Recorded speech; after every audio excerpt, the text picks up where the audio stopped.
Bueno, voy a dar la bienvenida formal al curso. Bueno, yo ni me presenté, empecé a hablar como siempre desde que arranqué y no dije quién era. Yo soy Paola Rezano, soy parte de la Comisión de Inclusión y Desarrollo Social del Instituto. Acá veo varios compañeros, compañeras que vienen trabajando en la comisión, que la venimos llevando adelante, Raquel Castronovo, Liliana, Claudio Franchelo, bueno, los panelistas, Gabriel Lerner también. Noelia Reynoso, estoy nombrando los que veo, pero somos un montón acá también, Graciela Giambrone, que están acá. Bueno, antes de dar la palabra al coordinador de esta clase, quería trasladar el saludo de Laura Berardo, que es la coordinadora de la comisión, que está manejando, está en viaje, está volviendo del ministerio, así que se va a sumar un poquito más tarde, pero no quería dejar de, bueno, me pidió que avise, que ya se va a sumar. Y bueno, y ahora sí le paso la palabra a Claudio Franchelo, que también es integrante de esta comisión, y bueno, que es abogado y compañero que cumplió muchas funciones durante los 12 años del gobierno de Néstor y Cristina, y ahora trabaja en la Cámara de Diputados. Claudio. Buenas tardes a todos los compañeros de todo el país que están presentes en esta jornada, en esta clase número 3, que está dedicada fundamentalmente, digamos, a las políticas públicas que están destinadas, digamos, a los niños, niñas y adolescentes, a los derechos de los niños, niñas y adolescentes. Hoy vamos a tener dos panelistas que la verdad son muy buenos y tienen una buena experiencia de gestión. Gabriel Lerner es un abogado especialista en Derecho del Niño, es secretario nacional de Niñez, Adolescencia y Familia por segunda vez y ha estado antes en la gestión también, digamos, como subsecretario, también ha formado parte y hemos sido compañeros de trabajo en la gestión del 2003 al 2015 con Néstor y con Cristina. Y el compañero Simón Gómez, que es secretario de Niñez de Cañuela, y también ha tenido antecedentes de trabajo en organizaciones no gubernamentales como la FOB en zona sur, digamos, de conurbano, con gran desarrollo y gran trabajo también, digamos, desde las perspectivas de los derechos de niñas, niñas y adolescentes. Bueno, este tema es importantísimo tenerlo presente, digamos, en las políticas públicas, en las políticas sociales, porque fundamentalmente es un tema que tiene que ver, digamos, con un cambio de paradigma, que es cambiar la mirada sobre la niñez, y el niño como sujeto de derecho, como un sujeto activo, digamos, en la comunidad, en las políticas públicas. Eso no sucedió hace mucho tiempo. Hay una ley, hay una Convención Internacional de los Derechos del Niño del año 89, esa convención se incorporó a nuestra normativa nacional en el 90 en la Constitución del 94, y después se sancionó la ley 26.061, que funciona como un piso de derechos importante. Piso de derechos, no es lo mismo tenerla que no tenerla. Tenerla significa tener una garantía de derechos mínima, digamos, para todos los niños, niñas y adolescentes, y eso obliga a trabajar y a pensar políticas públicas para el 100% de los niños, niñas y adolescentes de todo el país. En este sentido, me parece que después de los 4 años del macrismo, que cambió el Estado, digamos, con la capacidad de llegada que tenía a nivel territorial, a generar políticas públicas, a tener una mirada centrada en este tipo de políticas públicas, en este tipo de desarrollo, eh, y también después de una pandemia, de haber atravesado una pandemia, me parece que hay desafíos importantes en las cuales puso al Estado en una situación distinta, y también hay desafíos en cuanto a la implementación de políticas públicas. Por eso me parece que los dos actores que hoy nos acompañan en el panel tienen que ver con eso. Uno en el primer nivel de atención, que son los servicios locales de niñez, como son los municipios, y otro en un ámbito más superestructural, como es la Secretaría Nacional de Niñez, que es el ente rector de políticas públicas de infancia y que articula con las 24 jurisdicciones. Entonces me parece que tener esta doble mirada y tener la mirada también de lo que pasa en las organizaciones sociales, digamos, cuando trabajan con este enfoque de derechos sobre niñas, niñas y adolescentes, es lo que me parece interesante de este panel. Bueno, voy a pasar, dejo de hablar y queremos escuchar a los panelistas porque fundamentalmente me parece que tienen mucho para hablar y para explicar de los desafíos, de la gestión y de lo que están llevando adelante, porque me parece que ha habido muchísimos avances a pesar de los momentos difíciles que viven las familias y los niños en nuestro país. Bueno, voy a presentar en primera oportunidad a Gabriel. Si estás disponible, te doy la palabra y si querés empezar, te doy la palabra. Bien, muchas gracias, Claudio. Gracias a toda la comisión y el agradecimiento sincero porque yo me considero en falta. Soy parte de la comisión, pero mi aporte en los últimos tiempos ha sido muy exiguo, así que cuando Laura me comprometió hace rato dije sí, bloqueemos la fecha y vamos a ver si hacemos un aporte, porque la verdad que estoy en deuda. Yo durante los 2 años del macrismo que estaba en el llano, milité activamente en la Comisión del Patria y cuando me metí en la gestión me chupó la gestión y no está bien que eso suceda. Y lo reconozco y por eso quiero agradecer que me tengan en cuenta para este y para otro tipo de temas. Contento de compartir con Simón, coincido con Claudio, hay experiencia, hay distinto tipo de trabajos actualmente, puede ser que la charla sea complementaria con esas dos miradas y experiencias. Por otra parte, les quiero decir que yo ahora les voy a explicar sobre qué voy a conversar. Buena parte de lo que yo voy a contar aquí está a disposición en los diferentes soportes digitales que tiene la CENAF. Entonces, si hay algo que usted quiere profundizar o quieren entenderlo mejor, ustedes van a la página del Ministerio de Desarrollo, hay un pedazo de la página importante sobre temas de niñez, ahí hay mucha información. La CENAF tiene un YouTube, allí tienen buena parte de las cosas que vamos a conversar en piezas de video, muchas piezas de videos que son muy visitadas. Tenemos las redes, Facebook, Instagram, ahí se trabaja más sobre la coyuntura, quizás es más difícil buscar un tema, pero además hay un campus virtual. Si ustedes ponen Campus CENAF, se van a encontrar con los materiales que abonan algunas de las cuestiones que voy a contar, los materiales sobre programas, guías, publicaciones, etcétera, para el que quiera ampliar, o porque yo en este tiempo seguramente algunas cosas las voy a dejar no tan claras y tienen allí para volver a revisar. Y por supuesto, a disposición, como siempre, a través del WhatsApp de la Secretaría, la dirección de correo, privada@cenaf.gov.ar, y si hay algo de esto que se requiera más información, o lo que haga falta, o colaboración, o apoyo, ustedes se pueden comunicar de manera directa, y si no, bueno, los compañeros de la comisión todos tienen mi teléfono y estamos en contacto.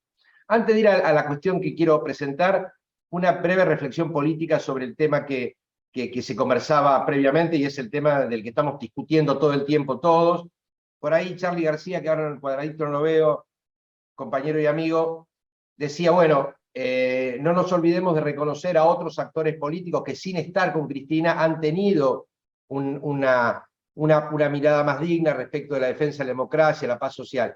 Yo en esto creo que hay una mirada que tiene que ver con defendernos, con defenderla a Cristina y defendernos a nosotros, y está muy bien que lo hagamos, defender a Cristina, bancarla a Cristina, acompañar a Cristina, pero hay también un tema que nos puede recuperar, dar un debate político y social que nos permita hacer una contribución a recuperar mayorías, porque no tenemos que perder de vista que esta oposición de la que la responsabilizamos en tantas cosas nos ha derrotado en las últimas 2 elecciones. Entonces me parece que hay un debate allí sobre la democracia, sobre la paz social, sobre la independencia de la justicia, que tiene que ver con Cristina, pero va más allá, incluso aquellos que no la quieren a Cristina. Y me parece que hay que poner un esfuerzo no solamente, que lo estamos haciendo en la defensa de Cristina, sino también en ampliar una base de sustentación de un proyecto democrático, nacional y popular, y eso claramente está de nuestro lado, pero eso requiere argumentación, acompañamiento y también aceptar que ese diálogo sea con algunos compañeros y compañeras o ciudadanos que no apoyan a Cristina, pero probablemente tampoco estén dispuestos a encolumnarse detrás de alternativas autoritarias, fascistas, que no solamente predican el ajuste y predican la Argentina chica, la Argentina desigual, sino que, como suele suceder, también sostienen prácticas violentas, discriminatorias, autoritarias y en algunos casos hasta asesinas para justificar el modelo económico y para sustentar el modelo económico que plantean. Por eso yo y quiero abogar por esto, sostener a la compañera, acompañarla, defenderla, pero también dar un debate respecto de la defensa de la democracia y de la paz social. Bueno, me saqué las ganas de decir esto porque vi que hablaban sobre esto y no, estaba muteado yo, no era los de los organizadores. El tema que les quiero presentar, la Secretaría tiene, decía Claudio, hay muchos trabajos de distinto tipo, un Plan Nacional de Primera Infancia, el funcionamiento del Consejo Federal de Niñez, está Liliana por ahí, tenemos una nueva área de promoción de la inclusión de las familias, recientemente nos dieron la competencia del plan de prevención del grooming y el ciberacoso en nuestro país, tenemos programas de participación, de derecho al juego, un programa de adolescentes infractores a la ley penal, estamos desarrollando capacitaciones ya a 4 policías provinciales para que las intervenciones policiales incorporen la perspectiva de los niños. Hay una gran diversidad y variedad de líneas de trabajo. Yo, como hay poco tiempo y porque además no hay manera de profundizar en muchos temas al mismo tiempo, hice un recorte en lo que se llama la protección especial. Todos los niños y niñas tienen derecho a una protección especial en relación con el mundo adulto. Pero hay un artículo de la Convención, el artículo 20, que identifica las peores vulneraciones de derechos de niñas, niñas y adolescentes y qué tipo de respuesta debe dar el Estado. Entonces yo voy a hablar un poco sobre las políticas de la CENAF asociadas con las políticas de protección especial. Voy a tratar de, para que me acompañe un poquito, quiero subir una presentación. Vamos a ver si me sale, que no soy ningún experto en esto. A ver. Ahí se ve, ¿no? Sí, bien. Entonces ahí yo pongo un título, algunos indicadores de política de protección y restitución de derechos de niños, de chicos y chicas que implementa la Secretaría Nacional de Niñez. Ah, ¿cómo lo hago correr esto? Momento. Ahí está. Bien. Bien decía Claudio, hay un proceso de cambios a partir de la Convención, año 1989, 1990, y a partir del hito que significó durante nuestro anterior gobierno de la sanción de la ley 26.061. Quiero ver cómo funciona, quiero conversar un poquito sobre los cambios que estas normas han operado, no en general, sino en el campo de la protección especial, de los chicos y chicas con sus derechos vulnerados y que contactan con el Estado. Por un lado, un rasgo que ha tenido este proceso es un movimiento liderado por cambios normativos, es decir, la ley va adelante y después estamos tratando de acortar la brecha entre las políticas públicas, las instituciones del Estado y el acceso a derechos de la población, siempre con las leyes como no tanto como una herramienta de inmediata modificación de las realidades, sino con algún componente programático, es decir, con leyes que apuntan a ir produciendo cambios en algunos casos que llevan determinado tiempo. Otro rasgo de esta etapa es el desarrollo de nuevas institucionalidades. La Secretaría Nacional de Niñez, Adolescencia y Familia, como ustedes la conocen, no existía hasta el año 2007, lo mismo sucedía con el Consejo Federal de Niñez, Adolescencia y Familia. La Defensora de Niños del Congreso de la Nación entró en funciones hace 2 años y medio, 3, cuando en la ley estaba desde el año 2005. En muchas provincias hay nueva institucionalidad, defensorías, consejos locales, servicios locales, defensorías, es decir, tenemos un desarrollo de una nueva institucionalidad, en algunos lugares un poquito más experimentada, en otros casos de institucionalidades muy nuevas y con altos niveles de precariedad. Otro de los rasgos que define esta etapa es la modificación de las competencias en materia de protección de los poderes judiciales y los poderes administrativos. Es decir, ha habido un cambio de ampliación de las facultades de los gobiernos en tomar medidas de protección cuando hay niños o niñas con sus derechos amenazados o vulnerados, y el Poder Judicial se reserva en términos generales la potestad de controlar la legalidad de las decisiones que va tomando el gobierno. Esto no es homogéneo en todo el país, pero la tendencia a partir sobre todo de la sanción de la 26.061. La mitad de las leyes provinciales de todo el país tiene este enfoque, algunas siguen teniendo un mayor nivel de judicialización. Otro rasgo importante es la política de descentralización y desconcentración de las áreas de niñez en los territorios. Los servicios locales, seguramente aquí hay muchos compañeros de la provincia de Buenos Aires, los servicios locales no existían hace 20 años. Las defensorías zonales en la Ciudad de Buenos Aires no existían hace 15 años. Y en la mayoría de las provincias hay un proceso de descentralización y desconcentración. Nosotros hemos hecho muchas investigaciones en la etapa anterior y ahora la estamos revisando, de cómo en muchos municipios hay áreas de niñez que no existían, en algunos lugares hay áreas de niñez descentralizadas, casi todas las provincias tienen alguna política de descentralización y desconcentración de las áreas de niñez. Otra característica de este proceso es que se tiende a reducir las tasas de separación de los niños de su medio familiar. Cuando nosotros empezamos a aproximarnos a intentar sistematizar la información, año 2006, 2007, 2008, aún con herramientas de información que eran infinitamente más precarias que las que hoy tenemos, que las fuimos construyendo, la estimación, sabiendo que había una cifra negra importante, una cifra oculta importante, nos llevaba a alrededor de 16.000, 17.000 niños, niñas y adolescentes en hogares o residencias. Hoy, con instrumentos mucho más precisos y con un margen de error mucho más pequeño, podemos afirmar que la cantidad de niños, niñas y adolescentes en la Argentina que están hoy en un hogar o una residencia no supera los 8.500 chicos o chicas. Esto ha sido un proceso que aspiramos a seguir profundizando.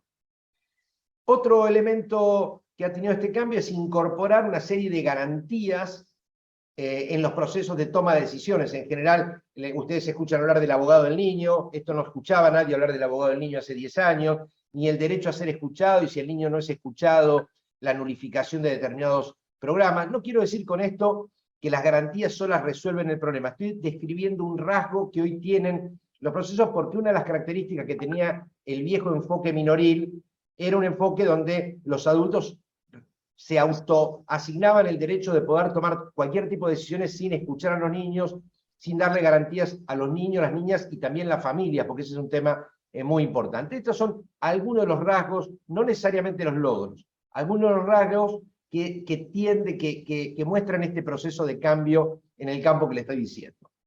La Secretaría, como les dije antes, tiene una diversidad de programas. Aquí yo les puntualizo algunas de las líneas de trabajo que están asociadas con la protección especial.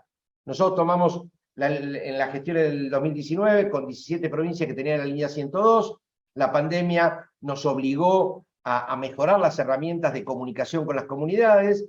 La línea 102 hoy está en las 24 jurisdicciones, falta que se ponga a funcionar en la provincia de La Pampa. Ahora les voy a dar algunos datos de la línea 102. Avanzamos mucho en eso, hay un equipo de sistematización a nivel nacional, de capacitaciones y de recursos para ir mejorando los instrumentos de tecnología de cada una de las jurisdicciones. No lo puse, pero en paralelo a esto nos fuimos dotando de las herramientas de los soportes digitales que antes le contaba. Hay muchas organizaciones, niños, especialistas que se vinculan con nosotros a través de la página web, que se vinculan a través del campus virtual, del YouTube, del Instagram, del Facebook, que eran herramientas que hace 2 años y medio la Secretaría no tenía. Retomamos una política que habíamos desarrollado en nuestra anterior gestión peronista, la que mencionaba Claudio antes, y es la de apoyarnos en universidades públicas, y estamos desarrollando especializaciones y diplomaturas, sobre esto no me voy a expandir mucho, para formar y fortalecer a cuadros tanto del Estado como de organizaciones populares que trabajan con niños y niñas. Hemos sostenido una matriz, el que quiere puede encontrarla, de relevamientos periódicos de la situación de lo que denominamos niños y niñas sin cuidados parentales, es decir, los chicos y chicas que han sido separados del medio familiar por decisiones de los gobiernos, controladas por los poderes judiciales o directamente por los poderes judiciales. Ese relevamiento nos permite hoy afirmar que en nuestro país hay alrededor de 16.500 chicos y chicas que están separados del medio familiar porque hubo una medida gubernamental controlada por la justicia o una medida judicial que ha determinado la separación transitoria hasta la definición final de su situación legal, que puede implicar el retorno al medio familiar de origen, puede implicar la continuidad de la crianza o el cuidado en su familia extensa, puede implicar un proceso adoptivo o, en la última de las opciones, que de algo vamos a conversar después, ir hacia la autonomía. Muchas veces el niño separado del medio familiar transitoriamente tiene 10, 11, 12, 14 años y muchas veces o no quiere o no hay posibilidades de ir hacia un proceso adoptivo, y hoy hay un programa del Estado Nacional que acompaña su proceso de autonomización y de egreso de las instituciones, que es el punto que está abajo, el programa de acompañamiento para el egreso. Programa que nosotros lo tomamos muy chiquitito y hoy lo hemos expandido. Ahora les voy a mostrar algunas placas con algunos datos y les voy a explicar un poquito en qué consiste el programa. Otra herramienta muy importante que estamos desarrollando es el registro único nominal. Estamos trabajando en las 24 jurisdicciones del país. Algunas provincias tenían sistemas de registración en soportes digitales de las intervenciones de las áreas de niñez, es decir, legajos digitales y reportes de lo que van haciendo. Hoy, con diferente nivel de desarrollo, están en las 24 jurisdicciones y hace 2 semanas hicimos el primer encuentro nacional donde construimos los primeros datos consolidados a nivel nacional de esos registros de trabajo, del tipo de medidas que se adoptan, de la temporalidad de las medidas, del tipo de causa que motivó la intervención estatal, y nos va permitiendo tener un panorama y también ir viendo las tendencias de lo que debemos mejorar en materia de protección especial. Durante esta etapa, en el contexto de la pandemia, desarrollamos una nueva herramienta a la que la denominamos AUNAR, que fue el de asistencia directa de la CENAF a niños y niñas y adolescentes en hogares de protección. Aquí no estamos hablando, lo voy a dejar claro, de adolescentes infractores a la ley penal. Hace ya bastante tiempo que nosotros analizamos, sistematizamos y definimos políticas diferenciando los dispositivos y los programas que tienen que ver con adolescentes que contactaron con el Estado a partir de una infracción presunta o acreditada, de aquellos niños, niñas y adolescentes que están en algún programa de protección, sea separados del medio familiar o no, vinculados con que sus derechos han sido vulnerados, tanto en el ámbito familiar o en el ámbito comunitario, y que no están asociados a la comisión de algún delito. Esto no quiere decir que los chicos y chicas que cometieron delitos, en muchísimos casos, no tengan situaciones de vulnerabilidad. Estoy hablando de que la situación que dio lugar a una intervención estatal difiere mucho de cuando es de cara a una infracción penal, de cuando estamos frente a niños o niñas que han sido abandonados o víctimas de abusos o víctimas de violencias muy graves, y a eso lo denominamos campo de la protección. Al final hay 3 liñitas que le puse allí que tienen que ver con iniciativas muy recientes que ha tomado la Secretaría. Por un lado hemos votado, es decir, lo discutimos en el Consejo Federal, casi todas estas políticas se consensúan en términos generales en el Consejo Federal, son sometidas a consideración de las 24 jurisdicciones. En general, estas líneas que les estoy planteando tienen un apoyo unánime con diferentes niveles de compromiso, pero ninguna jurisdicción impugna estas líneas de trabajo. Después hay una brecha entre los niveles de acuerdo formal y los cumplimientos. Digo esto porque no estoy pintando un paraíso, pero no hay mayor discusión respecto de esta política, esta tendencia. Después hay diferentes niveles de compromiso. Las 3 últimas líneas, una es un programa que fue aprobado por el ministro, luego de debates en el Consejo Federal, que es el lanzamiento de un subsidio que se llama AUNAR Familias. De aquí a 1 o 2 meses va a empezar a ser aplicado, y esto significa que cuando en alguna jurisdicción del país, cualquiera sea la provincia, deba adoptarse una medida de separación de un niño o un adolescente o una niña o un grupo de hermanos del medio familiar, y haya familia extensa en condiciones de asumir el cuidado provisional, alternativo, hasta que se defina la situación definitiva de ese chico o esa chica, pero esa familia no cuente con los recursos necesarios para poder hacerse cargo de ese cuidado, el Estado Nacional le va a brindar un subsidio mensual de manera directa a las familias del equivalente a un 50% de un salario mínimo vital y móvil, o de un 80% si son 3 niños o más, durante 6 meses consecutivos, prorrogables por otros 6 meses en el caso de ser necesario, que sería el tiempo necesario para que se defina la situación legal definitiva del niño, lo que le decía antes, si retorna con los progenitores, si queda consolidado en una guarda o tutela en la familia extensa o referentes afectivos, si directamente lo vamos a acompañar en su autonomía o si hay posibilidades de algún proceso adoptivo, que siempre es el último de los recursos. La segunda línea de las últimas 3, que es relativamente novedosa, es que hemos puesto en funcionamiento una línea de subsidios a provincias, en algunos casos de municipios, para la refacción de algunos hogares o residencias. En general para eso se consigue poco presupuesto. Nosotros venimos consiguiendo más presupuesto para infraestructura en materia de primera infancia. Hay en general una mayor predisposición de la política a acompañar la política de primera infancia. Aparentemente son más glamorosas, todas son necesarias, pero algunas la política las encuentra más amigables. Nos cuesta más conseguir recursos para este universo de niños que están separados del medio familiar, que vienen como víctimas de los abusos. Entonces hemos puesto una línea desde la propia Secretaría de ayuda para refacciones en hogares. Son 50 proyectos en este periodo de este año y vamos a sostener el año que viene. Y hemos consensuado con las 24 jurisdicciones un censo, un relevamiento muy exhaustivo de los 637 hogares y residencias que hay a lo largo y ancho del país en relación a la calificación del personal, en relación al acceso a servicios, si hay o no hay conectividad, si hay acceso a la educación pública cercana o no, una serie de dimensiones que no las tenemos tan estudiadas como sí tenemos a partir de los relevamientos de niños y cuidados parentales, que tenemos mucho más estudiadas las características de la población infantil, que algo voy a decir al respecto. Y finalmente, otro desafío que se lo han visto, es un acuerdo con el Ministerio de Justicia.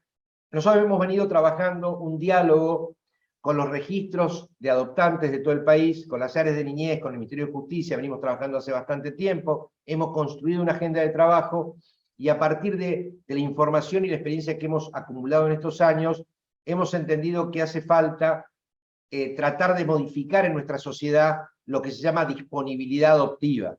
En la Argentina hay 2.800 personas o parejas heterosexuales o de la diversidad sexual que están esperando poder adoptar un niño. Y al mismo tiempo, una cuarta parte de los chicos que están en residencias, 2.100 y pico chicos y chicas, están esperando una familia adoptiva porque tienen una declaración de estado de adoptabilidad ya formalizada. Pero los niños y niñas que quieren adoptar estos 2.800 postulantes no se parecen ni un poquito a esos 2.200 que están esperando. La mayoría de quienes quieren adoptar más del 90% niños pequeñitos de 1, 2 o 3 años, sin patologías, no grupos de hermanos, sin discapacidad, y los que esperan en su gran mayoría son niños que tienen, y niñas, más de 5, 7 u 8 años, que en muchos casos tienen discapacidad. El 7% de los chicos y chicas que están en hogares o residencias tienen certificado de discapacidad, y en los adolescentes es el 15% los que tienen discapacidad acreditada, digamos. Y los grupos de hermanos, que son grupos particularmente complejos de conseguir familias adoptivas. Entonces, ustedes van a ver que hay una campaña que empezó a desarrollarse en las redes que apunta a producir un cambio de percepción y de remover algunos obstáculos, algunos mitos, para poder ampliar esa disponibilidad adoptiva y darle mayores garantías a esos niños y niñas que allí están esperando, que van a poder ejercer su derecho a ser criados y cuidados en familia, que es un derecho central del paradigma de la Convención y de la Doctrina de Protección Integral. Les voy a mostrar algunos datos de algunos de los programas y después voy a hacer al final. ¿Qué tiempo me queda, Claudio? 4 minutos más o menos. 4 minutos, ¿está bien? 5. Bueno, entonces, muy rápido, porque línea 102, acá, bueno, les dije, hoy tenemos las 24 jurisdicciones, ahí ven, nosotros ya sabemos cuántos llamados hay en el año, 96.000 han sido entre el año 2021 y 2022, hay algunos meses que hay más llamados que otros. Aquí, esto lo pueden encontrar en las páginas que les decía recién. Aquí están los llamados por rubro, por los motivos que determinan el llamado. Los más importantes están todos asociados a temas de violencia, maltrato físico, descuido, trato negligente, y después se desagregan otra serie de cuestiones vinculadas con documentación, con problemas de vivienda, con temas de niños que tienen que ser testigos, derecho a la educación, etcétera, etcétera. Programa de acompañamiento para el egreso que les conté, tiene 2 etapas. De 13 a 17 años, la provincia nos comunica que ese chico, esa niña o ese adolescente está para incorporarse porque hay que acompañarlo en su proceso de egreso. Se le designa con su participación un referente adulto, se capacita al referente adulto. De los 13 a 17 años, mientras está en el hogar o residencia, va construyendo, junto con el referente adulto, alguna idea de su proyecto de autonomización, y a partir de los 18 años de edad cobra esa prestación que les decía, creo que les dije, durante hasta los 21 años, del equivalente a un 80% de un salario mínimo vital y móvil, y esto se puede llevar hasta los 25 años y continúa con sus estudios. En la columnita de abajo van a ver la etapa 1, los chicos y chicas que tienen entre 13 y 17 años, son 623 a la fecha, que estando en hogares o residencias ya están incluidos en el programa.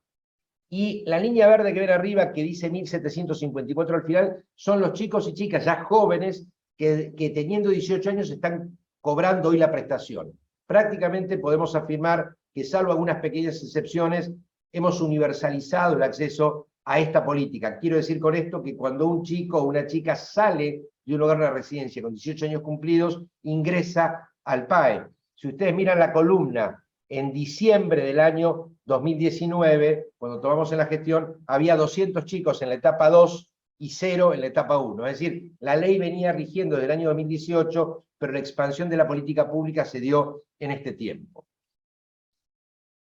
A ver, para terminar con los datos y hacer una conclusión final. Registro único nominal, es decir, carga de datos en torno a situaciones que permiten conformar legajos digitales y permiten generar reportes estadísticos a niveles provinciales y ahora también a nivel nacional.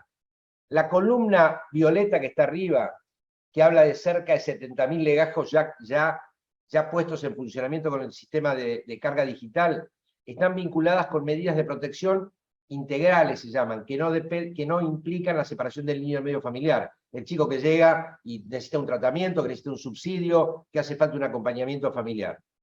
La liñita verde, que ronda los 11.100, son legajos que se abrieron por las llamadas medidas excepcionales, es decir, niños o niñas que se evalúa o se adoptó la medida de separación del medio familiar. Y finalmente, la línea roja, porque hay menos provincias que lo están implementando todavía, es lo de medidas penales juveniles, es decir, esto sí está vinculado con la política de infractores a la ley penal. En aquellas provincias donde la competencia de políticas para infractores está en el área de niñez, estamos avanzando con el registro único nominal. Bueno, voy a terminar 3 minutos para dejar algunas deudas que nos parecen muy importantes. Por un lado, tenemos un problema muy severo en las áreas de niñez nacionales, provinciales y municipales, en el reconocimiento y las remuneraciones de operadores técnicos y profesionales. Hay un problema inmenso. El que conoce estos temas sabe que las áreas de niñez son un campo de entrenamiento calificadísimo para que después los cuadros que se van formando trabajen en el sistema, en el Poder Judicial, en el sistema educativo, en el sistema de salud. Ahí tenemos un desafío inmenso en el que hemos avanzado, debo reconocer, desde mi responsabilidad, muy poco en este tiempo que ha transcurrido de esta última etapa de gestión. Hay un tema que a mí particularmente me preocupa, no sé si está tan consensuado, y es que esas áreas de niñez que trabajan en los territorios no siempre tienen una fuerte perspectiva comunitaria. Muchas veces son equipo técnico en territorio que no siempre dialoga lo necesario con las organizaciones, con las comunidades para fortalecer el entramado. Más bien son fuertes en la adopción por ahí de medidas técnicas, individuales, grupos familiares, pero con poca capacidad para contribuir a un entramado. Muchas veces están desbordados, muchas veces hay precariedades, pero yo noto que ahí hay un déficit importante y las organizaciones nos lo hacen sentir permanentemente. En algunas provincias hay problemas de reforma, sobre todo de reformas legales, en las que no reformaron, que reformaron después de la convención, pero antes de la 26061, sobre todo en las competencias que tiene el Poder Judicial, que sigue siendo una intervención todavía anacrónica, pero sigue habiendo reformas que van sacando a las legislaciones de ese contexto. Las áreas de niñez, nacionales, provinciales, etcétera, obviamente necesitan un grado mayor de apoyo y jerarquización. Tenemos un problema severo, y voy terminando, discúlpame Claudio que me robé 2 minutos más, en la superación de las fragmentaciones. Nos cuesta actuar a las áreas de niñez, pero a todas las áreas de Estado en lógica de sistema integral de protección. Las articulaciones de las áreas de niñez con los sistemas de salud y de educación, que son los dos grandes sistemas, además del sistema de protección social y de la seguridad social, son enormemente dificultosas, son sistemas muy regulados, muy regimentados y con escasa plasticidad para la construcción de trabajo más en redes a niveles territoriales. Obviamente hay diferencias en provincias, en territorios y municipios, pero la idea de construcción de un sistema de protección integral sigue estando muy lejos de la realidad. Tenemos que profundizar la perspectiva de género. Ahí tenemos un problema, tenemos un desafío para revertir la idea de la mala madre. En general, en estos organismos de protección, tanto a niveles judiciales como administrativos, muchas veces las compañeras que son citadas son mamás muy jóvenes, muchas veces muy humildes, con muchos con escasos recursos, no solamente económicos, sino simbólicos para resolver un conjunto de problemas, y no siempre hay una perspectiva de género para entender las dificultades de esas mamás. Y ahora sobre el final quiero decir algo al respecto. Tenemos que seguir reduciendo la institucionalización, que igual en términos cuantitativos es muy baja para toda la región. Los números de la Argentina de chicos separados del medio familiar, e incluso de los chicos privados de libertad por temas de infractores, son números felizmente bajos. Y para finalizar, y lo relaciono con el tema de la inclusión de la perspectiva de género, pero no solamente, nos hace falta dotarnos a niveles nacionales, provinciales y sobre todo municipales, territoriales, de programas de acompañamiento a familias que tienen dificultades para el ejercicio de las responsabilidades parentales. Hay muchas familias donde hay problemas de consumos problemáticos, de violencia intrafamiliar, de recursos simbólicos, de niveles de instrucción, no solamente de recursos económicos. Yo me peleo todos los días con la idea de que la política social es solo transferencia de ingresos, como algunas tendencias parecieran afirmarlo. Pareciera que el problema es solamente transferir ingresos. Por supuesto que cuando hay pobreza en términos de ingresos hay que revertirla. Pero estoy hablando no de familias que en algunos casos adolecen problemas de ingresos, pero hay necesidad de otro tipo de acompañamiento para que los niños no sean separados del medio familiar, pero que sostengan la escolaridad, para que la podamos ayudar a la mamá a hacer el trámite, o al papá, el trámite para el DNI, para la asignación universal por hijo. En mi modesta opinión, nos cuesta, y algunas veces me parece que hasta se han debilitado algunos programas en territorio de acompañamiento cuerpo a cuerpo a algunas familias a las que no les alcanza ir periódicamente a ver al abogado o al psicólogo o al trabajador social, sino que requeriría un nivel mayor de acompañamiento, que no necesariamente significa ejércitos de profesionales. Muchas veces necesita convenios con organizaciones, necesita operadores, necesita otro tipo de actores que acompañen más fuertemente a esas familias, donde las familias monomarentales son un contingente muy importante. Bueno, disculpen, fui corriendo, termina acá paro. No, está bien.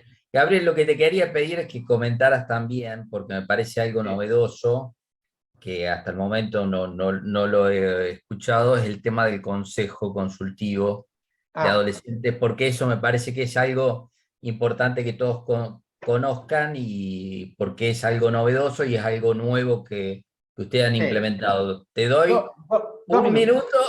Un minuto y medio. Nosotros Claro, llegamos porque a me parece algo interesante eso. Sí, nosotros llegamos a la esta parte de... Nosotros llegamos a la gestión que traíamos la carpeta bajo el brazo de que había que darle más volumen a la participación infantil y en particular adolescente, no solamente en los territorios, en las familias, en los clubes, en las entidades, sino también con incidencia en la política pública.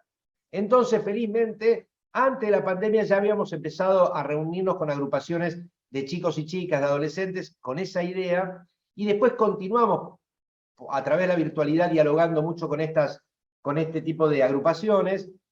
Estudiamos relevamos de todo el país las experiencias de participación que hay muchas, en particular de adolescentes, de chicas y chicos con incidencia en la política pública, parlamentos adolescentes, representantes de chicos en los consejos provinciales de niñez. Relevamos todo, estudiamos una experiencia interesante de Uruguay y decidimos optar, sin saber, hacemos camino al andar, no estamos seguros de que sea la única fórmula, de dotarnos de un consejo consultivo de adolescentes al que permanentemente les fuéramos presentando la política de la Secretaría, que nos interpelen, que nos pregunten, que nos critiquen, y también escuchar las iniciativas de ellos.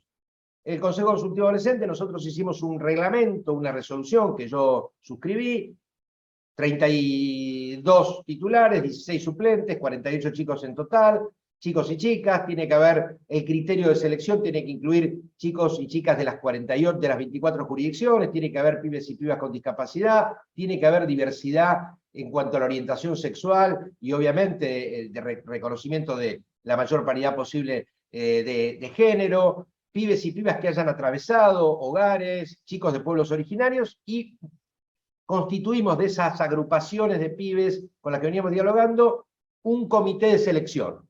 Entonces, las provincias, determinadas organizaciones, todos fueron haciendo propuestas y con el criterio que nosotros plasmamos en la resolución, se constituyó el primer Consejo Consultivo en marzo del año 2021.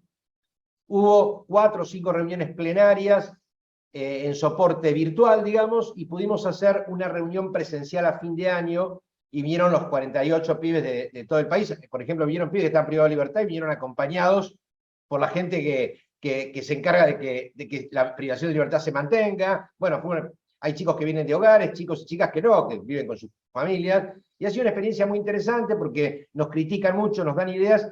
Por ejemplo, buena parte de la política de comunicación de la CENAF, de lo que ustedes pueden ver en el Instagram, en el Facebook, en algunas cuestiones, se las sometemos a la percepción de ellos, porque en algunos casos queremos que lleguen a chicos y chicas y los sometemos. Con ellos supimos, antes de que construyamos el Consejo Federal, no me quiero mandar la parte, pero a los 15 días de la pandemia, nosotros decíamos que el derecho a la conectividad era un derecho que lo exigían a gritos los pibes, y esto nos lo dijeron los chicos. A los 15 días de pandemia, todo lo que contactamos por los vínculos nos reclamaban eso. Después el presidente de la Nación dictó el decreto necesario y por supuesto que la justicia se encargó necesariamente de declararlo inconstitucional. Venimos haciendo una experiencia a principios de este año, marzo o abril. El mismo comité se reunió y los que cumplieron 18 años terminaron con su mandato y se eligieron a unos 20 que vinieron a suplir a estos 18, y ahora está funcionando un nuevo Consejo Consultivo. Y nada, venimos aprendiendo, ellos también van aprendiendo de nosotros, ellos también generan espacio de discusión con sus pares.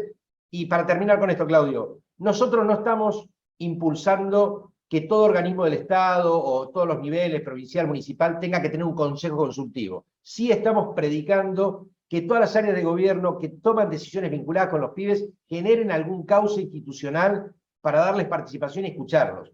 Entonces, estamos viendo en muchos lugares del país que a niveles provinciales o a niveles municipales se están generando distintos tipos de experiencias. Algunos consejos consultivos, otros delegados de los pibes para incorporarlos al consejo provincial, etcétera, etcétera. Y vamos haciendo un camino que nos va permitiendo también intercambiar experiencia con distintas provincias. Ahora, por ejemplo, Pacapaca tiene un consejito de niñitos.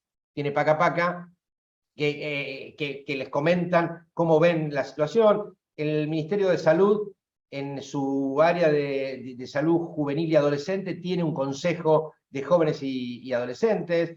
La Secretaría de Comercio nos consultó y terminó dictando una resolución por los cuales los pibes y las pibas pueden ser, a partir de los 13 años, sujetos activos de reclamos en calidad de consumidores. Bueno, hay una serie de experiencias que se van institucionalizando y que están asociadas a los primeros pasos que dimos nosotros. No digo que son resultados directos, porque seguramente no somos los únicos que veníamos pensando esto, pero bueno, contento con esa iniciativa, Claudio. Listo, terminé. Te juro que terminé. Ahora sí. Vamos con Simón. Muy bien, muy bueno, Gabriel. Gracias, compañeros. Perfecto. Gracias, Gabriel. No, ahora gracias vamos a ver si hacemos unas preguntas después de que termine Simón. Simón Gómez, secretario de Niñez del municipio de Cañuelas, y también tiene experiencia de trabajo en organizaciones no gubernamentales que trabajan con las políticas de infancia como la FOC. Simón, te doy la palabra, si podés desmutearte y te escuchamos. Bueno, muchísimas gracias. Bueno, gracias por la invitación. Como dirían los pibes, después del monstruo, del grosso que acaba de hablar, vamos a hacer todo lo posible para que toda esa carga territorial que uno tiene, ahí apunté un par de programas que ya vamos a mandar nota a la CENAF para integrarnos. Bueno, nada, la verdad es que es un gustazo enorme que uno pueda compartir acá con Gabriel Lerner, ¿no? Gracias a la invitación de Laura, de Paola, bueno, Claudio, también en alguna oportunidad nos hemos cruzado, y a todos los compañeros y compañeras que hoy están desde los distintos lugares del país acompañándonos en la formación y la capacitación. Sin lugar a dudas, todos adherimos a todas las palabras que cada uno de los que me precedieron hablaron sobre lo que pasó con Cristina, y bueno, hay que hacer el aguante, y hay que justamente trabajar muy fuerte en las infancias para que estos discursos del odio no lleguen. Ahí tenía preparado un PPT, pero voy a reformular a partir de... Voy a spoilear el final de ese PPT, que era hablar de los programas que uno tiene en territorio, en virtud de lo que dijo Gabriel. Ahí... Perdón, Simón, ¿lo pongo al Power igual? O... Sí, sí, sí, si querés, Sí, genial, buenísimo. Yo me conecté dale. con el 2 por las dudas, viste, ahí hay un Simón Gómez 2, no es que tenga un duplicado, sino por las dudas dije, la llamé a Delfina, que es mi hija, y bueno, ahí está. Nada, ahí preparamos este material que de alguna manera da cuenta de qué manera nosotros vamos a trabajar en el territorio, ¿no? Y ahí, spoileando un poco, como dicen los pibes, eh, hay una hoja de ruta, ¿no? Donde hay distintos puntos que queríamos trabajar. La normativa está ampliamente definida por lo que acaba de decir Gabriel, lo que aportó Claudio. Vamos a ver un poquito del enfoque de las políticas públicas, la accesibilidad, la corresponsabilidad, la restitución de derechos, la promoción de derechos y los programas territoriales. Voy a spoilear porque voy a comenzar por ahí y voy a ir enganchando con cada uno de los otros ejes. Decirles que ese consejo consultivo del cual habla Gabriel, para nosotros fue un motor muy interesante porque un adolescente de una organización social que se llama La Comunitaria, que está en Cañuelas, es parte de ese consejo y la verdad es que ahí nos hemos entrevistado con su familia, con su papá, muy contentos de haber participado en ese espacio. Y para nosotros y para todo este equipo que estamos conformando, les cuento que la intendenta tomó la decisión de crear la Secretaría de Niñez ya hace un año, de crear dentro del organigrama un raviolito específico que es el raviolito de la Secretaría de Niñez y Adolescencia. Cuando crea la Secretaría, lo que hace también es abrir el juego para que podamos, ¿no? Con los compañeros que estamos en la gestión, también abrir esa otra pata muy importante que es la posibilidad de la promoción, ¿no? Tener los servicios locales en el organigrama, pero también generar todo un sinfín de oportunidades para que la promoción también se vuelva en territorio acción. Ahí veíamos la cantidad de programas que Gabriela enunciaba. La verdad es que, imagínense, un año de creación, en cuanto programa aparecía, ahí estábamos.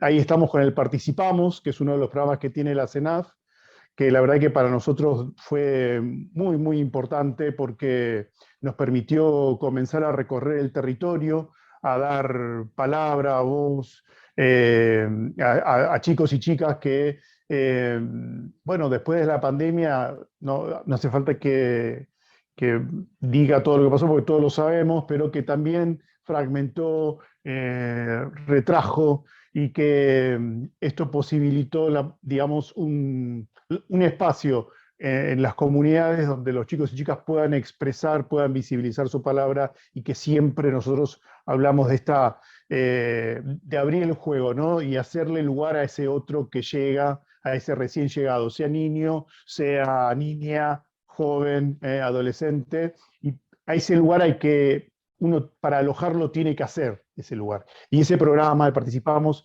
justamente hace ese lugar, ¿no? Abre, corre la silla para que otro pueda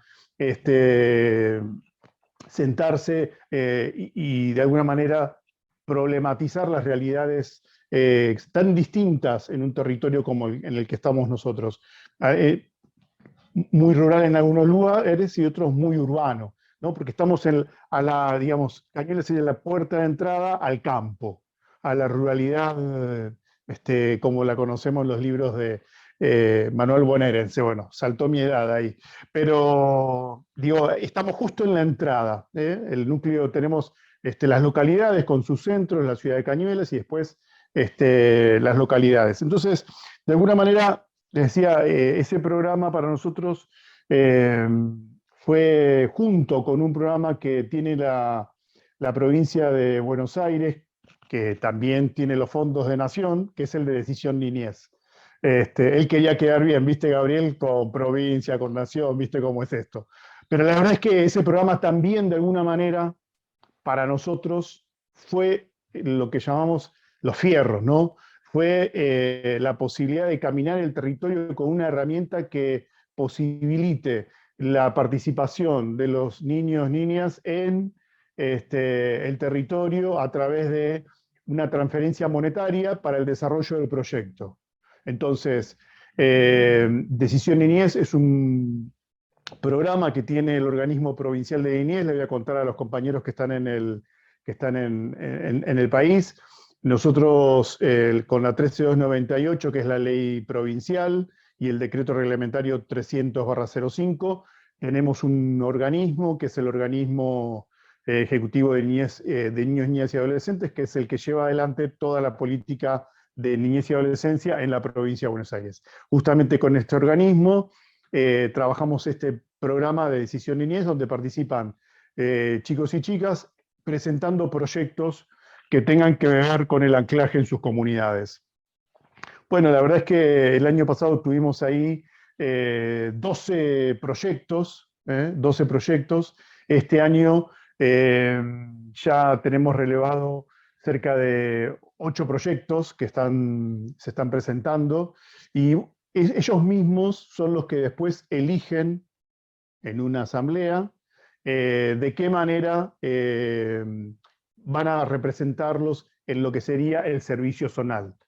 Sepan ustedes también que la provincia de Buenos Aires tiene el organismo provincial de niñez, y después hay una descentralización que son los servicios zonales, y esos servicios zonales son los que de alguna manera articulan con cada uno de los municipios.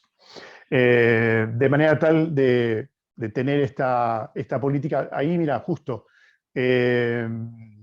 una política justo que en el territorio todo el tiempo decimos políticas públicas desde la mirada de la perspectiva de los derechos humanos. En eso el equipo, la verdad que ahí está Carmen, decía Paula recién, hay unos cuantos cursantes de Cañuelas. Quiero decir, se enteraron antes del curso, antes que yo esté acá, digo, ya lo sabían, pero bueno, ahí está una de las compañeras, Carmen Díaz, que está en la parte de promoción y nos acompaña. Entonces tenemos como el cartelito puesto, ¿no? Derechos humanos, y después, a partir de ese enfoque, trabajamos todo lo que en el territorio vamos a desplegar. De esa manera tenemos que romper con el enfoque tradicional que existe en el territorio, ¿no? Ahí Gabriel hablaba muy bien de lo que implica salud, de lo que implica educación, y ahí le robé a Gabriel, ya me anoté, que me parece algo recontra protocolar, así bien, escasa plasticidad, me encantó. Lo voy a usar acá, le pongo el SIG Learner, escasa plasticidad. Nos encontramos muchas veces trabajando en el territorio con escasa plasticidad. Y nos olvidamos, ¿no?, que nosotros tenemos niños y niñas que son titulares de derechos, ¿no?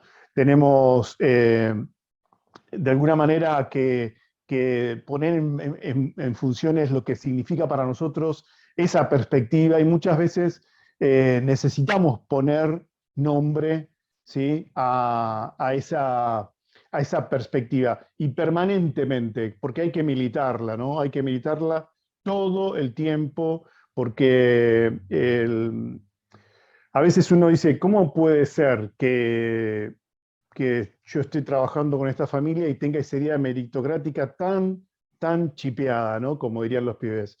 Bueno, porque son construcciones culturales, ¿no? Construcciones culturales, y a veces también nos pasa con los mismos equipos. Equipos que, no, pero la verdad es que yo, viste, la tía, porque la tía hicimos la visita, vimos una biblioteca preciosa, la casa estaba así, ¿no? Hay cuestiones que para nosotros son centrales, tienen que ver con esto de la familia. Para nosotros es el lugar donde el chico tiene que volver después de una medida excepcional de protección. Y si podemos, digamos, hacer que no salga de su centro de vida, bueno, obviamente bienvenido, ¿no? Ahí estaba viendo los números que aportaba el secretario respecto de las cantidades, cómo se redujo, ¿no? De las tasas de niños que están alojados en casas de abrigo y demás. La verdad es que nosotros también en el territorio permanentemente estamos buscando de qué manera hacer que esos niños y niñas puedan tener sus derechos restituidos en virtud de tener esta mirada, ¿no? Sobre los derechos humanos, y que hay que no solo atender el resultado o las metas, como es lo que propone el tradicional enfoque de derechos, sino ver todo el proceso. Y muchas veces aquellos efectores con los que trabajamos son poco plásticos, como dijo acá, ¿no? Entonces, una escuela te presenta un informe y a las 2 semanas te está tocando la puerta otra vez del servicio local pidiéndote cuentas de qué se hizo. Y quizás los equipos fueron hasta el hogar y llevaron la carta de invitación para que puedan estar en la entrevista y no atendió a nadie y no dio cuenta de que hay un equipo interdisciplinario que lo va a acompañar, y la verdad es que eso para nosotros lleva tiempo y es parte todo de un proceso, ¿no? Es un proceso. Por eso también, si uno habla de los titulares de derechos, tiene que hablar de los titulares de responsabilidades, ¿no? Y ahí aparece la familia, la comunidad, ¿no? Las organizaciones sociales y comunitarias. Nosotros, desde esta mirada, también estamos a punto de consolidar lo que es el Consejo Local de Niñez, que para nosotros es una herramienta muy poderosa en el desarrollo territorial de las políticas públicas en infancias. Entonces, es cierto que, que en el momento de constituir este consejo, inmediatamente después de constituido nos vamos a transformar en titulares de obligaciones, ¿no? Tanto el Estado como las instituciones vamos a ser titulares de obligaciones. Y ahí yo en algún momento también, digamos, no estuve trabajando en la gestión, sino estuve trabajando en una organización comunitaria que participó de la puesta en marcha del Consejo Local en Lomas de Zamora, junto a otras organizaciones. Ahí estaba Chepibe, por ejemplo, con la Fundación FOC, y ahí traccionamos para que aparezca ese Consejo Local. Y después la posibilidad de que los pibes conformen también es el Consejo Local. Y a veces uno desde la gestión, ¿no? Hay una cuestión, hay momentos donde uno tiene que pensar que es cierto que puede ser que uno, es como que linkeás y abrís una ventana que ¿qué va a venir? ¿Cuál es lo primero que tengo que pensar? Bueno, esa ventana que voy a linkear y qué va a venir tiene que ver con lo que es el interés superior del niño, que es el gran paraguas que tenemos que tener. Digamos, niños y niñas y adolescentes, digamos, teniendo un espacio donde pueda también diseñar la política pública. Y para eso hay que generar canales de escucha, ¿no? Porque si no, generalmente también nos ponemos en un lugar del adulto que lo sabe todo, el adultocentrismo, y como diría Carmen, esta compañera que dice Francesco Torucci, tiene más derechos los vehículos que los niños y niñas. Entonces, estamos ahí nomás de llevar adelante esa herramienta que es el Consejo Local. Ya las organizaciones se eligieron, ahora el próximo encuentro es ya con los otros funcionarios de gobierno que nos van a acompañar en el Consejo, con esto de, bueno, diseñar en consonancia con lo que el territorio también va a aportar la política pública para la niñez. Ahí ustedes tienen en la filmina esto que hablábamos de los servicios zonales y los servicios locales. Acá me quiero detener un rato, largo, un ratito largo de lo que se pueda, Paola, porque, y Claudio. Los servicios locales son equipos interdisciplinarios que van a trabajar en la restitución de derechos. Gabriel realmente hizo una descripción muy interesante respecto de lo que implica, el laburo de estos equipos. Generalmente tenemos equipos que son profesionales nobles, en psicología, en abogacía, en trabajo social, y hacen sus primeras apuestas de laburo y de militancia en la niñez en el servicio local. Y eso da un entrenamiento. Imagínense que todo el tiempo estamos, la metáfora sería surfeando olas, ¿no? Y estando ahí en la cresta, yendo y viniendo, se cae la tabla, la vamos a levantar y volvemos, y ahí estos profesionales realmente van tomando una preparación para la urgencia, para la emergencia, para la restitución de derechos, muy importante. De la misma manera,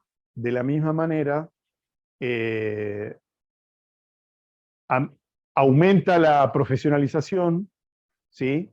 Aumenta, y también aumenta el desgano y la frustración. Yo no los quiero atiborrar con algunos textos, pero acá hay un texto que me gusta mucho, que es la accesibilidad como problema de las políticas públicas, de Adriana Clemente, que estuvo en el primer panel. La verdad es que me encantó escucharla, estuve presente ahí, y ella habló ese día habló del principio de desvinculación, ¿no? Y a veces yo decía, ¿cómo le ponemos palabras a semejante trabajo que hacen los equipos y que después no haya en consonancia? No digo hacer que estos dispositivos tengan la medalla todos los años por el trabajo y la militancia por la infancia, pero sí el reconocimiento, ¿no? Y a veces ese reconocimiento hay que buscarlo a través de las subjetividades, ¿no? Y entonces ahí también hay una autopercepción que tienen estos equipos de avanzo 3 casilleros, retrocedo 2, 3. Por eso es tan importante que aparezca la promoción, para acompañarlos. Nosotros a nuestros equipos en Cañuelas, por ejemplo, los linkeamos con un programa que tiene provincia, que es cuidar a los que cuidan. Entonces, cada 15 días se reunían con alguien que venía y hacía un taller donde circulaba la palabra, se ponía en el juego el cuerpo, y que en algunos momentos hubo hasta estímulos musicales.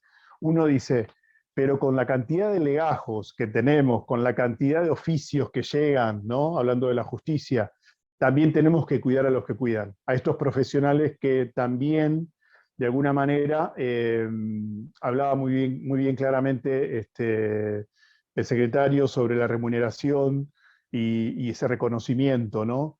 Y bueno, eso es también parte de poner en marcha todo este engranaje de la promoción. ¿Cómo voy a promover derechos sobre los niños y niñas que yo tengo que ir a restituir sus derechos, a acompañar a esas familias, si no lo puedo hacer con mi propio equipo? Entonces, y además sabemos cómo de alguna manera llegan momentos donde decimos, bueno, llega la decisión, con la familia no podemos trabajar, tenemos que abrigar a ese niño y durante 180 días tenemos que trabajar ese niño en una casa de abrigo, y de alguna manera ahí, digamos, que no pueda estar con los suyos, ¿no? Y muchas veces, la verdad es que yo también estuve en otros cargos en otros municipios, no tienen el lugar de acogimiento que uno quisiera, y en este caso, por ejemplo, en Cañuelas, sí tenemos una casa de abrigo municipal, y es una herramienta fabulosa, porque el centro de vida sigue siendo Cañuelas para estos chicos. Siguen yendo a la escuela a la que iban, siguen participando de las actividades, y de alguna manera eso también para los equipos es una gran herramienta en el territorio, ¿no? Ahí estaba mirando esto de la fragmentación del sistema de protección de derechos, y sí, la verdad es que existe una fragmentación muy poderosa, por eso el principio de corresponsabilidad es fundamental, pero también es cierto que también está la lógica de la derivación, ¿no?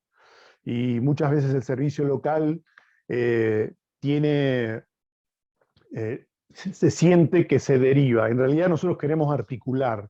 Para nosotros la palabra es la articulación. La articulación implica un ida y vuelta en esto de ser corresponsables, ¿no? De esta situación que obviamente muchas veces uno cuando tiene que firmar, cuando pide el criterio de optabilidad y decís, bueno, no hubo manera, ¿no? Pero también vemos que cuando uno trabaja desde una perspectiva de derechos humanos, el foco es la familia, ¿no? Hay que trabajar con la familia. Entonces ahí también me apunté a un programa que el secretario Aunar Familias, ahí también la verdad que otra herramienta, otro fierro para el territorio. Me parece que también ahí a veces es cierto que no solo es la transferencia monetaria. Nosotros estamos llevando adelante un programa que se llama PIP, Primera Infancia Primero, donde tenemos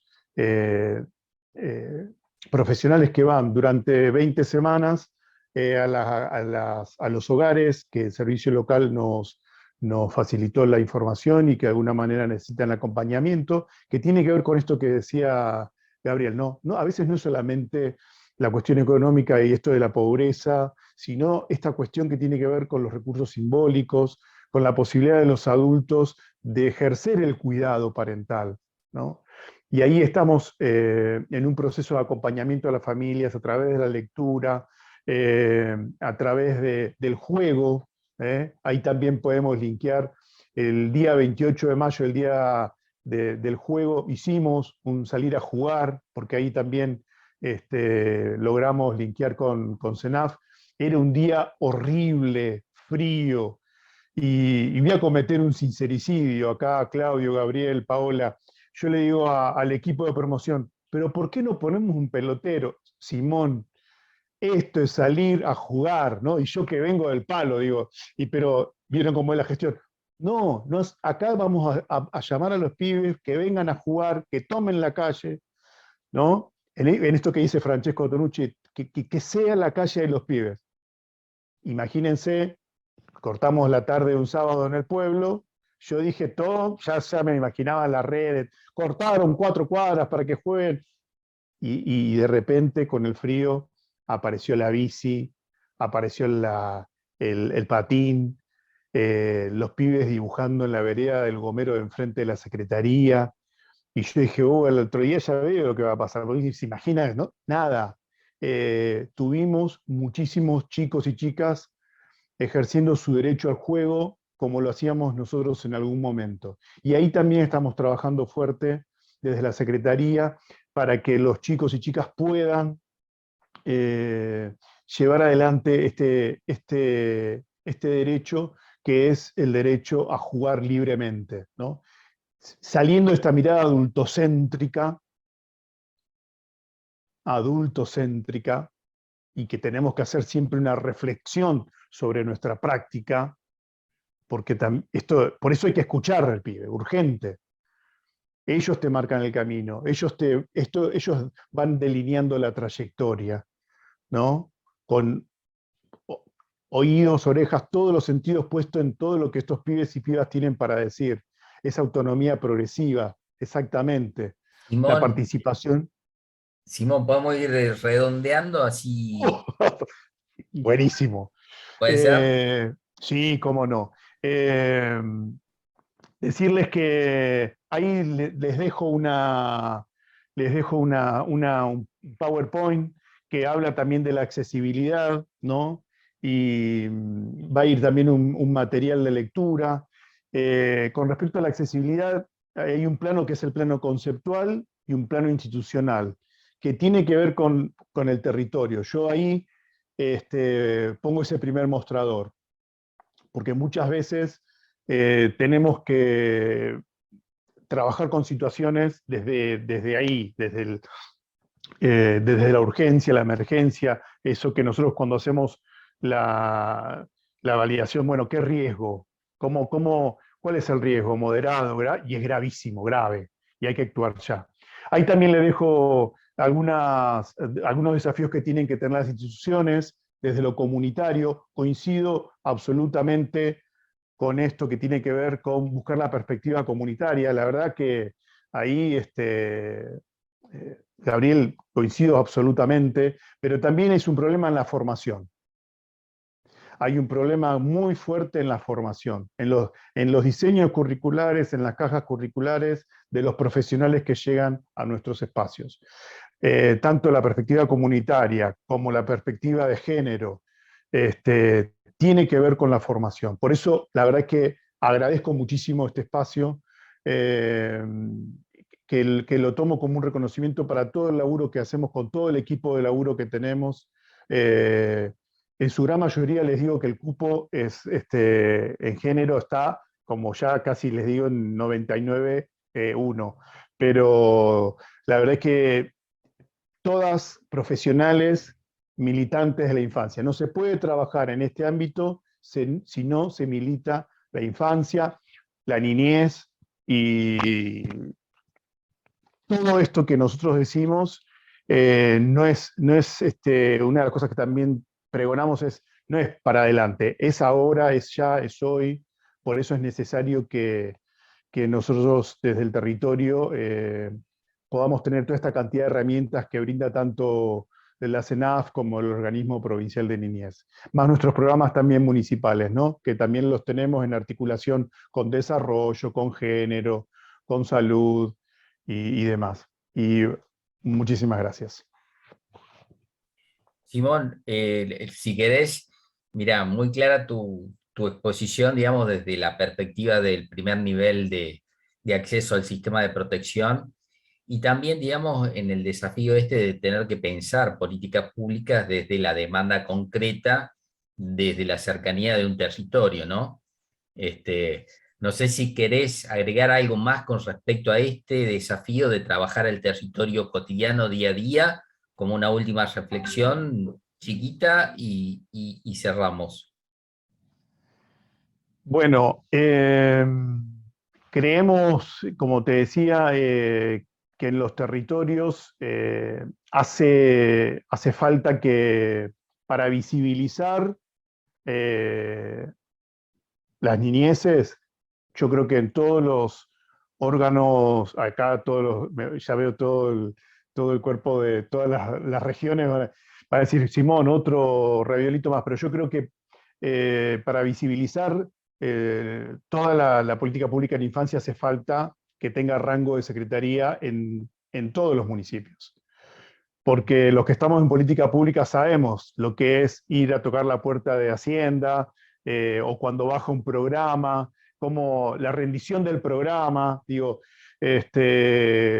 si uno tiene ese rango, no es solamente, cuidado, no me malinterpreten, propugnar porque alguien pueda estar a cargo de, porque uno está hoy y mañana no, sino el lugar de la política pública en la centralidad de la gestión para y por las infancias.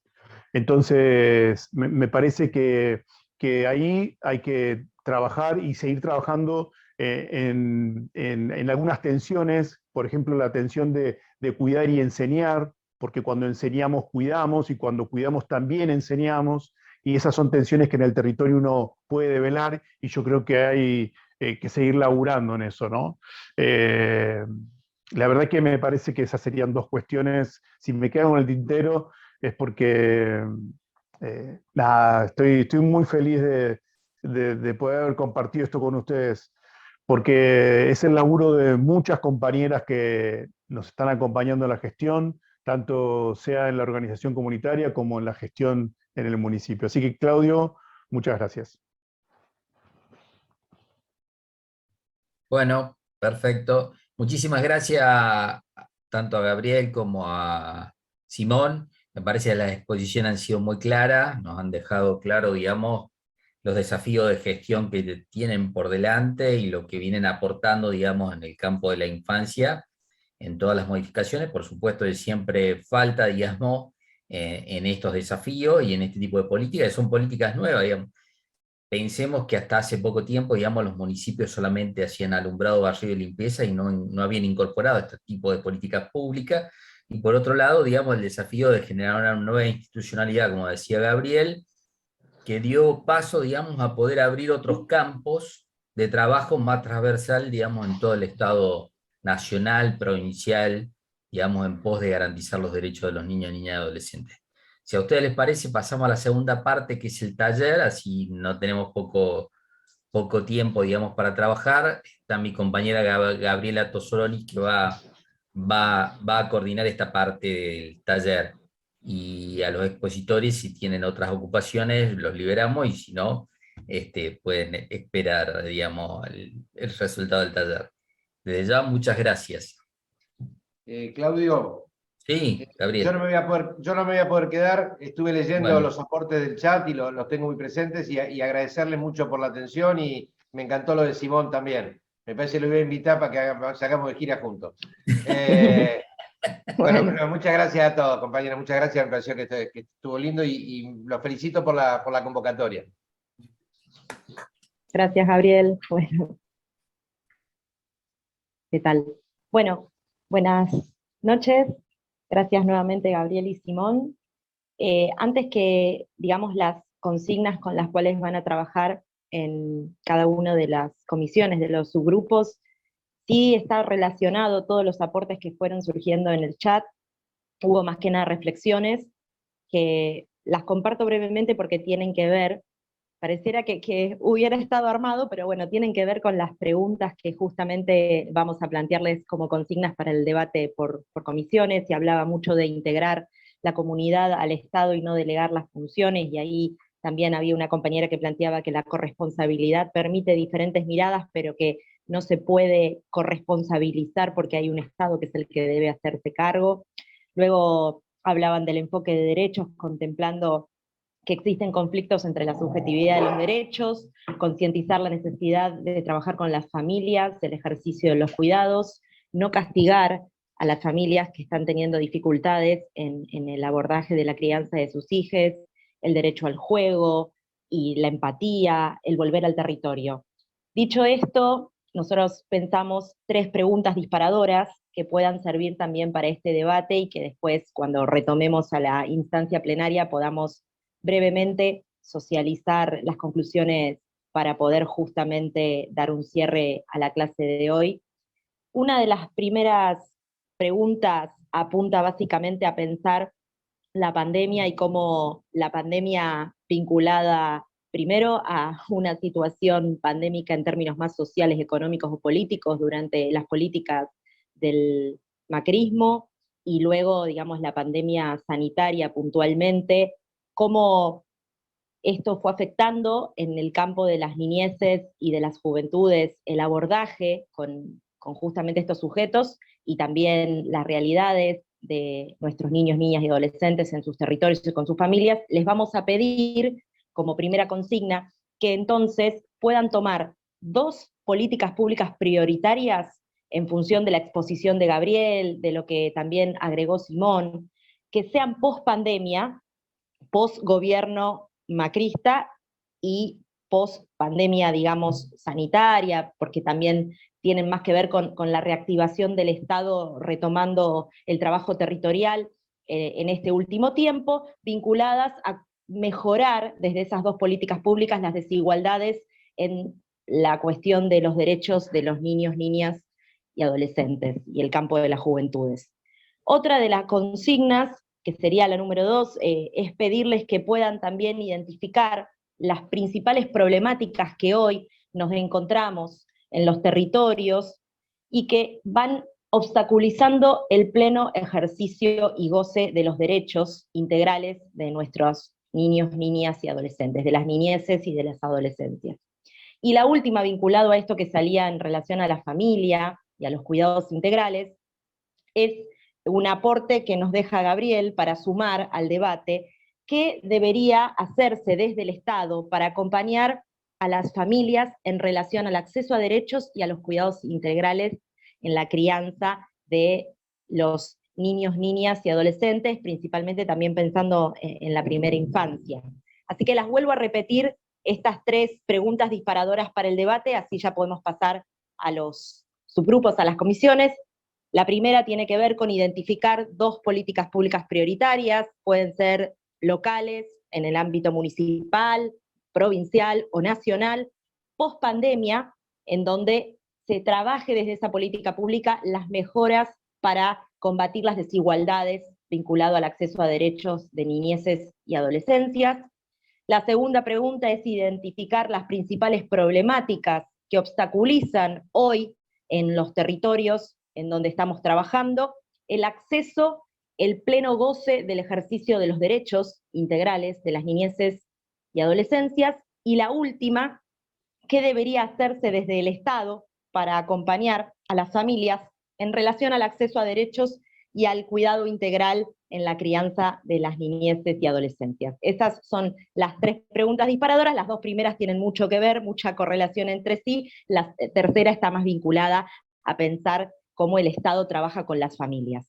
Así que pasaríamos ahora a la instancia de taller.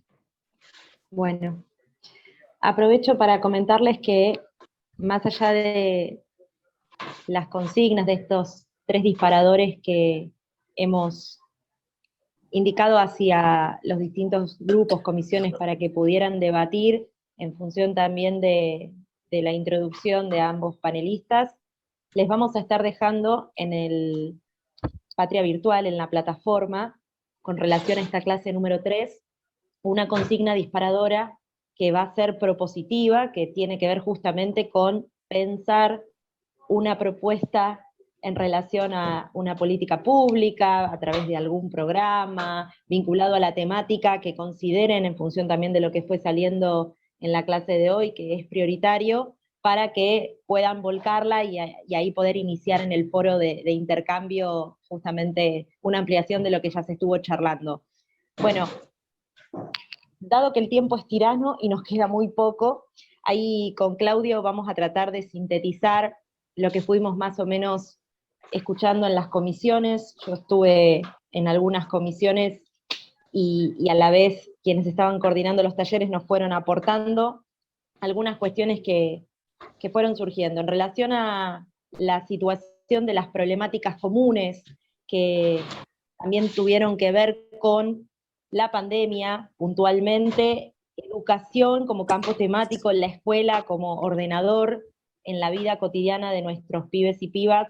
Apareció claramente el obstáculo a través del acceso a las nuevas tecnologías y en relación a cómo eso agudizó las desigualdades, ¿no? En torno a quienes por ahí tenían la infraestructura en sus hogares para poder acceder a sostener la trayectoria educativa de manera virtual, principalmente en lo que fue el primer año de pandemia, y quienes por ahí, incluso pensando también en cómo se fueron desarrollando, no solo desde el Ministerio de Educación de Nación, sino también a nivel provincial o local, el acompañamiento a las trayectorias educativas, y que en algunos casos hemos tenido bastante deserción o una escolarización interrumpida, y eso, además de los procesos de socialización en donde la escuela tiene un rol central, fue generando distintas situaciones que agudizaron las desigualdades en las distintas familias y en nuestros niños, niñas y adolescentes.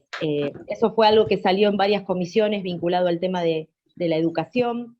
Después, en relación también a la cuestión del armado de redes y de pensar también las políticas públicas en torno a la mirada de nuestras niñeces y adolescencias.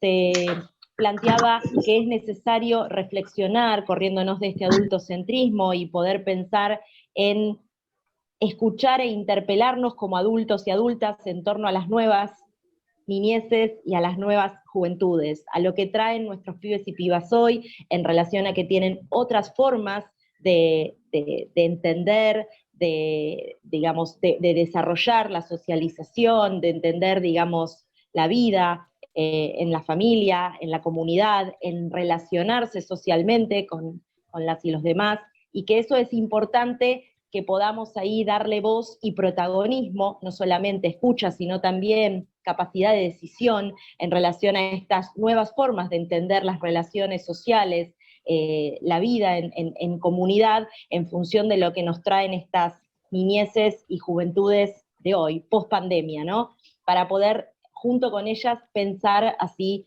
las políticas públicas, y en esto, tomando un poco la experiencia que contó Gabriel, es muy interesante que se pueda seguir fortaleciendo y replicando estas propuestas de consejos consultivos, que tengan también capacidad decisoria o poder ampliar más la participación de las niñeces y juventudes en las instancias de los consejos locales, como instancias de promoción y de decisión también en torno a las políticas de niñez en cada territorio. Eso salió un poco en varios grupos, y también la importancia de pensar no tanto en clave de redes, que tiene que ver más con una cuestión de articulación, sino en clave de comunidad organizada. Planteaban algunos compañeros, ¿no?, dar este salto cualitativo a salir de esta lógica de articulación y armado de redes y pasar a pensarla más en clave de comunidad organizada, porque la diferencia en el trabajo en redes vinculado al trabajo en comunidad es que la segunda tiene aspectos mucho más solidarios, y en donde no se trata solo de articular, sino se trata de pensar y construir en conjunto, donde lo que pueda tener un territorio y no tenga otro es totalmente solidario y compartido y mancomunado. Eso fue otro de los aspectos que fue saliendo en algunos de los talleres, y donde también hay una última cuestión vinculada más a la tercera consigna en relación a las familias, en esto de escuchar a las niñeces, a las juventudes, de poder escuchar esos niños, niñas y adolescentes en relación a qué piensan, qué opinan. También es importante que cuando planificamos una política pública vinculada a las familias, nos interpelen y escuchemos también qué están pensando esas familias en cada territorio en relación a qué esperan del Estado. Poder escuchar primero y poder también recoger qué esperan del Estado a la hora de pensar la política pública, y no al revés, no bajar o pensar que se llegue al territorio con una política pública armada o al enlatado, que muchas veces después no tiene ese correlato directo con la necesidad real o con lo que está pasando y sintiendo esa familia en ese territorio, esa comunidad. No sé, Claudio, si querés agregar algo más. Yo tomé un poco una síntesis de lo que fueron saliendo en varios grupos. Me parece que básicamente es lo que vos planteaste, pero me parece también que es importante rescatar de que hay como un acuerdo generalizado, digamos, en la importancia que tiene el Estado como un rol central, digamos, en la articulación del sistema de protección, tanto nacional, provincial como municipal, y, y en la gestión de las políticas públicas que tenga que ver con esto.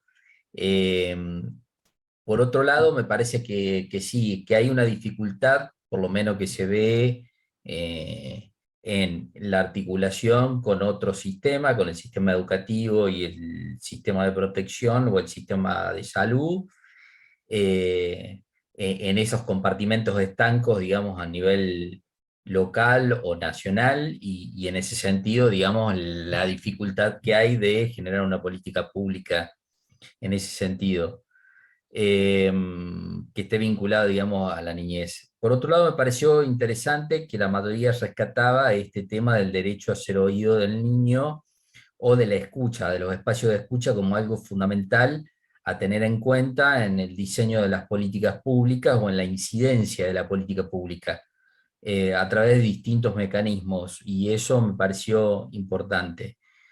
Otra de las cosas que vi es la mayoría planteaba también, por los distintos resúmenes que me pasaron, habían planteado la desigualdad puesta en un marco que no es solamente lo económico y de coyuntura, que eso muchas veces obstaculiza las posibilidades de las familias de acceder a muchos bienes y servicios que producen la comunidad, y fundamentalmente esto se vio muy claro, digamos, durante la pandemia, que puso de manifiesto la, las desigualdades, sobre todo en el acceso a la conectividad de los niños, digamos, para hacer el seguimiento de la escuela, y aquellos que no podían acceder a ese sistema muchas veces abandonaron o quedaron fuera de la escuela como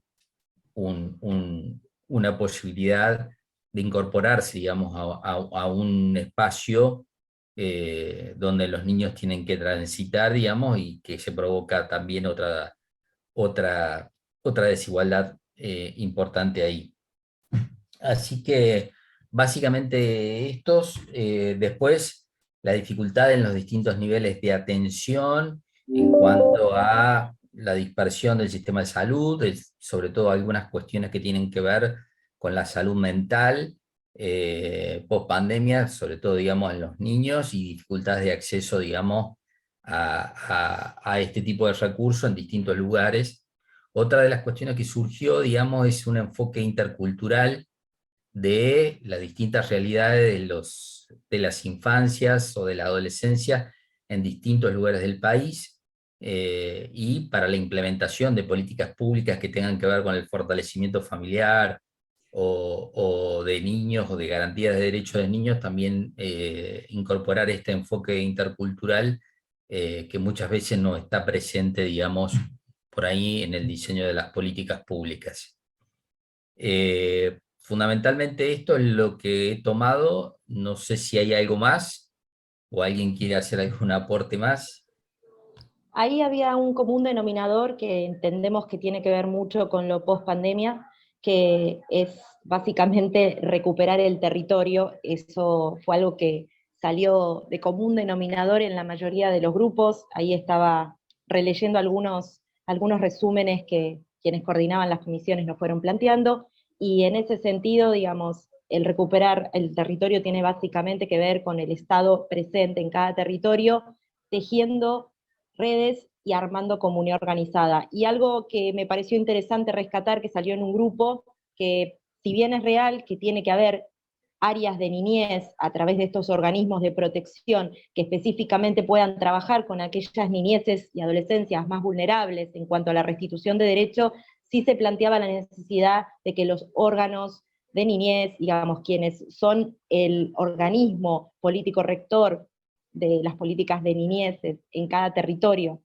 y puntualmente también en relación a la CENAF, planteaban esto de poder impulsar y pensar políticas públicas federales o universales para la totalidad de las niñeces, que muchas veces hace que también podamos fortalecer y jerarquizar que sean estos organismos quienes sean los que rijan la política pública en niñez y adolescencia, que muchas veces con salud y con educación, si bien tenemos que articular, o con ANSES mismo, queda en una situación de disputa, y más que disputa tiene que ser en una sumatoria con estos organismos fortalecidos para regir la política pública, para ser rectores, básicamente. Eso salía ahí interesante en un grupo.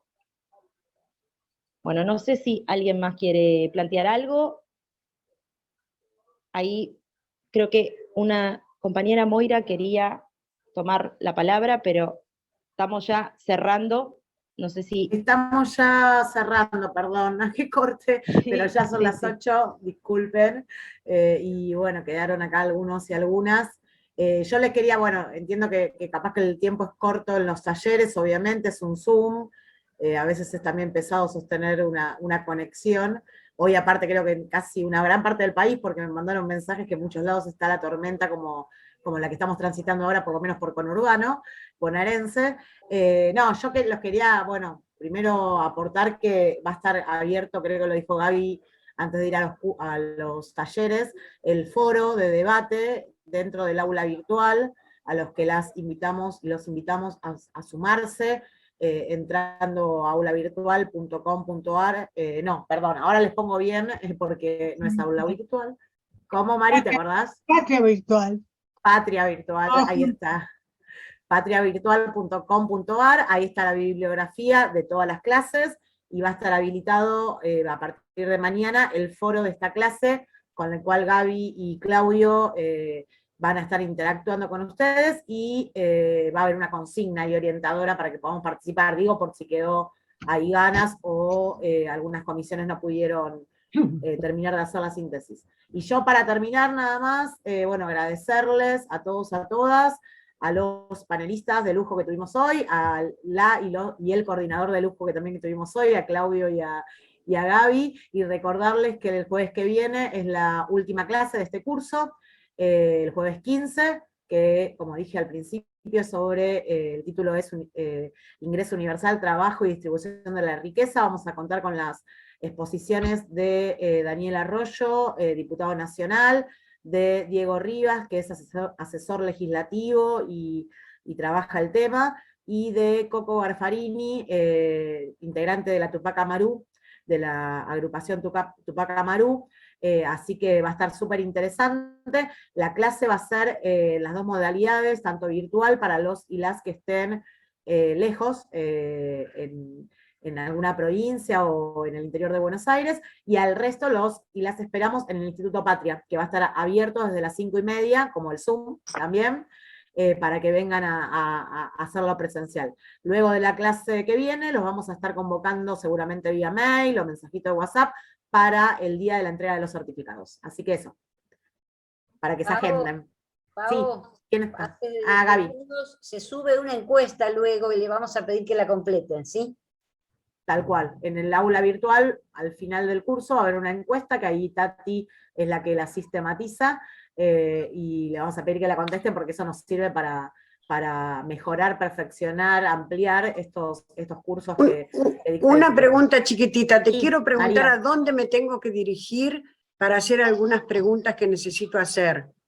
¿Sobre Preguntas este tema? técnicas, sí, sobre el curso. Al en aula general. virtual, que yo ya les dije que es patriavirtual.com.ar, ahí la pongo en el chat. Pero ahí no hay un contacto con alguien en particular. No quiero poner algo que se entere todo el mundo. Quiero hacer unas preguntas. Perfecto, no, está bien. Bueno, una pregunta puede ser al mail de la comisión, que ahí te lo dejo, inclusionpatria@gmail.com, ahí nos comunicamos, dale, escribimos. Bueno, gracias. Siempre revisando. Y al aula virtual es importantísimo que accedan todos y todas que están matriculados, acceden con su usuario y contraseña como DNI que tienen, y bueno, eso. No sé si algo más, Gaby. Perdón, o Claudio. Sí. Quería hacer una pregunta. Sí. Por ejemplo, yo me anoté para la modalidad virtual, pero soy de Buenos Aires, o sea, tranquilamente podría ir el último día presencial. ¿Eso tiene alguna modificación? No, ¿Puedo para hacer nada. igual? Podés venir, no, totalmente listo. para nada, al contrario. Perfecto. Está bueno que estemos ahí. Genial. Los que podamos, Buenísimo. las que podamos, ¿no? Que tengamos las posibilidades físicas. Excelente, ¿Algo más, gracias. Claudio? Gaby. No, yo simplemente volver a recalcar, digamos, el momento en el que estamos y que necesitamos estar alerta y pendiente de lo que está sucediendo en el país, digamos, porque esta coyuntura tiene que ver con la democracia, también tiene que ver con la política y tiene que ver con defender el sistema, ¿no? Democrático como una forma de vivir en sociedad, en una sociedad más justa, igualitaria, y con un proyecto como lo dijo Gabriel. Así que me parece que esto es importante porque esto nos está atravesando a todos y recalcarlo no está de más. Sí, concuerdo y sumo. Hoy, tomando en cuenta que la clase tuvo que ver con las niñeces y juventudes, aprender de nuestros pibes y pibas que desde la primera infancia se manejan desde el amor, desde la total frescura, aprender también de las juventudes, las nuevas generaciones, que además se volvieron a enamorar y a enganchar con la política como herramienta, y en ese sentido tenemos que defender a la política como herramienta de transformación de la realidad, y a la democracia principalmente, que hoy hablamos justamente de los niños, niñas y adolescentes, y ellos y ellas son hijos, hijas de la democracia, así que hay que cuidarla también para el presente y futuro de ellos. Bueno, Gracias. muy bien. Muy Nos Tal cual. aplaudimos todos y todas y le mandamos un fuerte abrazo a Cristina acá, que capaz que ve la filmación, chicos. La grabación esta va a estar subida al aula virtual también. Bueno, que la vea. Un abrazo a Cristina.